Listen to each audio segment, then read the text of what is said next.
네, 안녕하세요. 윤식단의 매니저 봉래문입니다. 네, 안녕하세요. 윤식단의 박가순입니다. 얼굴에 난 여드름 되게 걱정을 많이 하시잖아요. 근데 얼굴은요, 우리 몸의 축소판이라고 해요. 그 말은 무슨 말이냐면, 예를 들어 이마에 났다 하면요, 이마에 해당되는 어떤 소화기관에 문제가 있는 거예요. 그래서 각 부위에 난 여드름에 따라서 그 소화기관이나 그 기관이 안 좋을 수 있으니까 그 기관에 도움이 되는 음식을 먹고 그 기관에 도움이 되는 식습관을 하게 된다면요, 그 부위에 맞는 성인 여드름을 해결할 수 있다는 거죠. 그러면 지금 어디가 안 좋은지 그리고 해결책까지 알려주시는 거겠네요. 그렇죠. 여러 군데가 안 좋은지 어디가 안 좋은지에 대해서 제가 일단 알아보도록 하겠습니다. 자, 그럼 박가수님 어디가 제일 궁금하세요? 저는 이마요. 맞아요. 이마. 이게 은근히 이마가 이런 데 나면 괜찮아. 사실 이런 데 많이 나긴 하는데 막 네. 이런 데 날 때 있잖아요. 약간 애매한데. 약간 정동남 아저씨처럼. 자, 이마는요, 유독 성인 여드름이 많이 나는 부위 중에 하나예요. 그래서 네. 많은 분들이 걱정하는데, 이 이마 같은 경우는요, 소화기관과 특히 심장에 이상이 있을 때 이마 여드름이 난다고 하거든요. 자, 스트레스가 쌓이고 몸에 독소가 쌓이면요, 우리 몸에 특히 심장에 있는 부분에 되게 열이 많이 생긴다고 해요. 그러다 보면요, 이 열 기운 때문에 이마에 여드름이 난다고 하거든요. 그 열 기운을 좀 낮춰주면 이마 여드름 안 나겠네요. 그쵸. 자, 그래서 스트레스, 심장에 스트레스를 많이 주는 음식들을 자제해야 돼요. 이게 바로 생각보다 기름진 음식들이 그런다고 하거든요. 그래서 기름진 음식은 덜 먹고 대신 몸을 심장의 열을 좀 낮출 수 있는 채소나 건강한 식재료 위주로 먹게 된다면요, 의외로 이제 이마에 있는 여드름을 좀 해결할 수 있다고 합니다. 그리고 사실 또 여자분들은 이렇게 앞머리가 많이 나면 이게 계속 이렇게 막고 있다 보니까 이쪽에 이제 기름이 쌓이면서 여드름이 날 수가 있거든요. 맞아요. 사실은 이 이마 여드름은요, 평소 이 머리 스타일과 굉장히 연관이 있다고 해요. 더구나 이제 모자를 많이 눌러 쓰는 분들 있잖아요. 남성분들 되게 많다는데, 맞아요. 모자를 눌러 쓰게 되면 이 머리카락이요, 모공을 가린다고 해요. 그러면 피지가 제대로 분비가 되지 않다 보니까 이마에 여드름이 날 수 있을 확률이 높다고 합니다. 그 다음 어디가 궁금하세요? 그 다음 이제 관자 쪽도 궁금해요. 사실 네. 애매하게 이런 데 가끔 날 때가 있어요. 저도 가끔 나요, 여기. 저는 사실 여기 날 때 시스kam보다는 제가 샴푸? 또 머리 감을 때 이제 이쪽을 좀 헤어라인 쪽을 깨끗하게 안 해서 그런 건가? 아니 요즘 미세먼지가 많으니까 이런 데는 좀 잘 하지만 이제 이런 쪽을 좀 놓칠 부분이 있잖아요. 그래서 저는 이런 쪽이 나나 생각했었거든요. 네. 미세먼지는 잘못이 아닙니다. 자, 그래요? 이 관자놀이 쪽은요, 신장에 이상이 있을 때 좀 그런다고 해요. 신장. 네. 그래서 신장을 조금 무리를 줄 수 있는 거, 사실 신장에 나트륨과 좀 연관이 있거든요. 그래서 평소에 좀 되게 짜게 먹거나 아니면은 물 섭취를 많이 안 하거나 해서 삼투압작용이 조금 좋지 않을 경우에 관자놀이 좀 난다고 해요. 그래서 평소에 제가 관자놀이에 여드름이 난다고 할 경우에는요, 좀 짜게 먹는 걸 좀 자제하고 수분 섭취를 많이 하게 되면 많이 호전이 된다고 합니다. 정말 꿀팁이네요. 네. 근데 또 여기 얼굴 보면 이제 눈 주변에 가끔 날 때가 있거든요. 뭐 이전에 이쪽에 하나 났다가 지금 사라졌는데 이런 것도 은근히 날 때가 있어요. 네. 여기는요, 수분 섭취가 굉장히 부족할 경우에 많이 난다고 해요. 제가 진짜 물을 안 먹어요. 그러니까 물 별로 안 드시잖아요. 저는 하루에 거의 500ml도 안 먹는 수준? 그러니까. 네. 그래서 아마 눈 주변에 이렇게 트러블이 나신 분들은요, 평소에 수분 섭취가 굉장히 부족하다고 느끼고요, 좀 일부러라도 생수를 많이 마시고요, 더구나 더 중요한 거는요, 몸속에 수분을 뺏어가는 이뇨작용을 일으키는 카페인이 많이 들어간 커피라든지 녹차라든지 탄산음료, 스포츠 음료 이런 것들을 마시지 말아줘야 돼요. 참 어렵네요. 네, 요렇게 해야만 이 눈 쪽에 있는 트러블을 해결할 수 있다고 합니다. 네, 그리고 아까 이제 이마에서도 좀 궁금하긴 했는데 여기 미간 있죠? 나면 진짜 답이 없어요. 네. 진짜 얼굴을 못 들고 다니겠고 사람 눈도 못 마주겠고 네. 모자를 쓰거나 아니면 진짜 딱 립만 보거든요. 이 미간은 왜 나는 거예요? 미간은요, 바로 간이 이상이 있을 때 난다고 합니다. 간 때문이야. 간 때문이야. 네, 같이 해줘야죠. 이거. 같이 안 해줘요. 시작. 간 때문이야.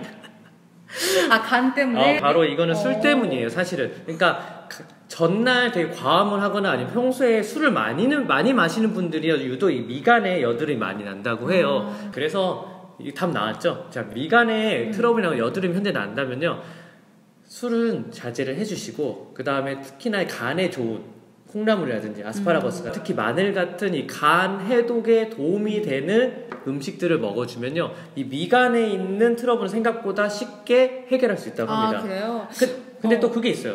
나는 술 안 먹는다. 근데 난다. 근데도 미간에 난다. 이런 분들은 뭐냐면요, 특정 음식에 대한 알러지가 있을 경우에 미간에 트러블이 생긴다고 하거든요. 근데 보통 약간 알러지 있으신 분들은 이제 붉은 반점이 생기거나 아니면 호흡이 안 되거나. 네. 그러니까 요 정도까지는 되게 치사량을 많이 먹은 경우인데 되게 미량, 소량으로 지금 자기가 미처 알지 못하는 어떤 음식을 먹게 되면요. 신기하다. 일단 미간에서 가장 먼저 알러지에 대한 신호를 준다고 해요. 그래서 자기가 술을 거의 마시지 않는데 갑자기 미간에 어떤 트러블이 난다 하면요, 자기가 그동안 먹었던 식단 중에서 자기에게 알러지 반응을 일으키는 음식이 있지 않을까 하는 의심을 해볼 필요가 있습니다. 되게 좋은, 좀 직장인들한테 제 동료들한테 알려주고 싶어요. 다음날 왔는데 미간 있다. 야, 너 어제 술 마셨지? 그쵸. 딱 그렇습니다. 근데 안 마셨어. 이러면 야, 너 지금 건강이 너 지금 위험하다. 지금 너 어제 먹은 것 중에서 알러지 있는 게 있을 수 있다. 약간 알려준 팁. 그쵸. 약간 관상의 송강호 느낌 났습니다 지금. 자네 한번. 그럼 이제 미간 다음에 또 신경 쓰이는 게 코예요, 코. 코. 제가 유독 코에 많이 났었고. 그래요? 제가 볼 때 이마 다음으로 많이 나는 데가 코이지 않을까 싶거든요. 근데 코는 조금 분류를 해야 돼요. 이 콧등이랑 콧 주변, 콧볼 주변으로 나눌 필요가 있는데. 맞아. 이런 데 날 때가 있고 진짜 이런 데 날 때가 있어요. 네, 맞아요. 요런 데 날 때 있고 요런 데 날 때 있는데 콧등은요. 이 기본적으로 대장기관이 터구나 이제 변비가 있거나 아니면 숙변이 잘 안 되거나 이거에 대한 트러블이 생겼을 때 이 특히 콧등에 여드름이나 트러블이 생긴다고 합니다. 레몬 씨는 그러세요? 숙변이 잘 안 되거나 변비가 있으시거나. 제가 지금은 안 그랬는데 예전에 약간 저는 변비나 그런 건 없었는데 좀 대장 트러블이 좀 있었어요. 네, 그래서 일어났구나. 네, 더구나 자기가 좀 변비가 있는 분들, 그 다음에 좀 장 건강 상태가 좋지 않은 분들은요, 이 콧등에 트러블이 날 확률이 높아요. 자, 이런 분들 어떻게 되냐면요, 바로 장의 장내 환경을 개선해 줄 수 있는 그런 유산균도 괜찮고 아니면은 프로바이오틱스가 많이 들어간 채소류 있잖아요. 식이섬유를 많이 먹게 되면요, 이 식이섬유가 이 장내에 있는 유익균의 먹이가 될 수 있다고 해요. 그래서 이 콧등에 있는 여드름도 제거할 수 있고 장내 환경도 되게 유익하게 바꿀 수 있다고 합니다. 자, 그 다음에 코 주변, 여기 있잖아요. 코 주변 진짜 궁금해. 이게 약간 여성분들이 이상하게 생리기간? 이때 턱이나 코 주변 좀 많이 나는 걸로 알고 있거든요. 그렇군요. 제가 여성이 아니라 잘 몰랐는데, 자, 코 주변, 이 콧볼 주변은요, 평소에 혈압이 좀 높게 올라온다거나, 그 다음에 비타민 B가 부족할 경우가 많다고 합니다. 비타민 B? 네, 맵고 달짝지근한 음식들 일단 피해요. 일단 떡볶이 많이 드시는 분들은 일단 콧볼 주변에 여드름이 날 가능성이 높으니까 떡볶이 이런 걸 좀 자제를 해주시고, 그 다음에 아까 말한 것처럼 혈압이나 그러니까 비타민 B가 많이 들어있는, 특히 견과류 되게 많이 들어있다고 하거든요. 그래서 견과류 섭취를 좀 많이 늘릴 수 있다면 이 콧볼 주변에 있는 트러블을 해결할 수 있다고 합니다. 코가 여드름 나면 제일 짜증나는 게 잘 짜기가 애매해요. 위치가 좀 이게 곡선이 좀 있다 보니까 짜기도 어렵고 되게 애매한 위치거든요. 맞아요. 그래서 아예 안 생기게 하는 게 되게 중요한 것 같아요. 그리고 특히 코는 이게 뇌랑 굉장히 연관이 있기 때문에 잘못 짜면 되게 위험할 수 있다고 하거든요. 몰랐어요. 네, 몰랐죠. 네, 다음은 또 궁금한 점이 가장 큰 면적을 차지하고 있죠. 네. 볼. 자, 볼. 이게 청소년기에 많이 나는데 성인분들한테 돼도 그렇게 많이 나진 않아요. 볼이. 근데 그 말은 뭐냐면요, 볼에 여드름이 났다면 특히 주의를 해야 된다는 얘기죠. 좀처럼 안 나는 곳이니까. 피로와 스트레스가 특히 많이 올라왔을 경우, 여기에 되게 심한 스트레스 받을 경우에 특히 이 볼에 여드름이 많이 난다고 해요.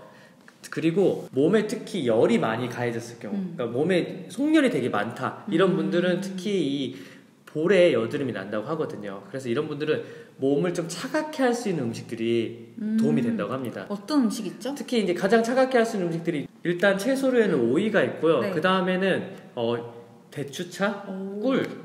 꿀차도 괜찮아요? 네, 사과 이런 것들이 우리 몸의 열을 좀 낮춘다고 하거든요. 그래서 평소 자기 볼에 여드름이 났다 하면요, 지금 제가 말씀드린 음식들을 섭취함으로써 몸속 열을 조금 떨어뜨리면 되게 도움이 되지 않을까 싶습니다. 그리고 또 궁금한 건 이제 입 주변이 좀 궁금해요. 가끔 저는 이런 데 좀 나거든요, 사실. 원래 면도하면 남자분들 많이 진짜? 나거든요. 근데 면도 때문은 아닐 거 아니에요. 예, 맞아요. 특히 남성분들은 사실은 면도에 대한 상처 때문에 여기 날 확률이 높아요. 근데 여성분들은 면도도 안 하는데 왜 나냐? 여성분들 여기는요, 특히 자궁이나 이 생리, 네, 성호르몬에 영향을 많이 받는다고 해요. 특히 에스트로겐. 맞아요. 네, 이런 여성 호르몬에 의해서요. 여기 약간 호르몬 불균형이 일어났을 때 특히 여드름이 입 주변에 많이 난다고 하거든요. 아마 여성분들은 생리하기 한 일주일 전부터 이런 데가 날 때가 있을 거예요. 맞아요. 이제 약간 신호를 보내거든요. 맞아요. 근데 이거 호르몬이니까 저희가 컨트롤할 수가 없잖아요. 그쵸. 근데 그러니까 생리 전에 나는 여드름은 어쩔 수 없지만 생리가 나지 않으려도 꾸준히 있는 경우에 이런 분들은 지금 여성 호르몬에 조금 원활한 흐름을 줄 수 있는 어떤 음식들을 먹으면 좋은데 기본적으로 석류가 굉장히 도움이 된다고 해요. 네, 약간 이 여성 호르몬에 대한 거를 조금 더 회복시킬 수 있고 더구나 더 안 좋은 거는요. 이 호르몬 불균형을 줄 수 있는 이 가공식품 의외로 이 여성 호르몬의 불균형을 되게 일으킨다고 하거든요. 그래서 자기가 가공식품을 많이 먹고 있다면 그 양을 많이 좀 줄일 필요가 있습니다. 네, 이제 마지막으로는 턱과 목, 우리가 지금 이마, 뭐 눈 주변, 코, 입 다 했잖아요. 네. 이제 턱이랑 이제 목이 남아 있는데 턱과 목이 나는 이유 좀 말씀해 주세요. 자, 턱과 목, 특히 턱 쪽은요, 사실은 위가 위요? 안 좋을 때 여드름이 난다고 해요. 사실 예전에 제가 여기 턱 쪽에 여드름이 났었거든요. 심하게 났었는데 여기는요, 가공식품. 그 다음에 자극적인 아니 음식. 그놈의 가공식품은 빠지지가 않아요. 그럼요. 자, 특히 자극적인 음식들을 먹게 될 경우에 위에 무리를 줄 수 있고요. 그 다음에 위를 되게 불편하게 하는 여러 가지 식습관들, 과식을 한다거나 자주 먹는다거나 이렇게 할 경우에 역시 위가 불편을 느끼게 돼서 이 턱 주변에 여드름이 생긴다고 합니다. 그래서 위 건강 상태를 회복할 수 있는 건강한 식재료를 먹거나 가공식품량을 줄일 수 있다면요. 특히 라면, 햄버거, 콜라, 치킨 이런 거 있잖아요. 그래서 이게 뭐냐면요. 턱 여드름은 20대에 많이 한다고 해요. 그때 이 인스턴트나 가공식품을 많이 먹게 되거든요. 그쵸. 그래서 인스턴트나 가공식품을 좀 줄임으로써 턱에 있는 여드름을 많이 제거할 수 있다고 합니다. 자, 오늘 이렇게 쭉 얘기를 해봤는데요. 자, 다시 한번 좀 정리를 해볼게요. 자, 청소년기 여드름은 성장 호르몬과 관련이 있지만 성인 여드름은 스트레스, 수면, 그리고 가장 중요한 식습관에 문제가 있다는 거. 성인 여드름을 특히 유발하는 음식은요, 달달한 음식이 있고, 그 다음에 우유가 있고, 그 다음에 세 번째는 산패된 식물성 기름, 그리고 가장 중요한 이 종합적인 가공식품에 있다는 거. 자, 그리고 마지막으로 우리 얼굴은 몸의 축소판이기 때문에 각 부위에 나는 여드름은요, 그 부분의 소화기관이나 기관이 안 좋다는 의미예요. 그래서 그 소화기관과 그 기관에 좋은 음식, 좋은 식습관을 하게 되면 자동적으로 그 여드름을 해결할 수 있다고 결론을 내릴 수 있습니다. 네, 정말 이 여드름이 참 너무 난감하기도 하고 스트레스 되게 많을 텐데 오늘 영상을 보시고 내가 여기는 이게 안 좋았구나 제대로 파악도 하시고 고치는 계기가 됐으면 좋겠습니다. 네. 그러면 궁금한 점은 댓글로 남겨주시고요. 또 우리 모두 건강하고 맛있게 살 뺄 수 있는 그날까지 함께 할게요. 제발. 구독 해야지. 마지막으로 구독과 좋아요 눌러주세요.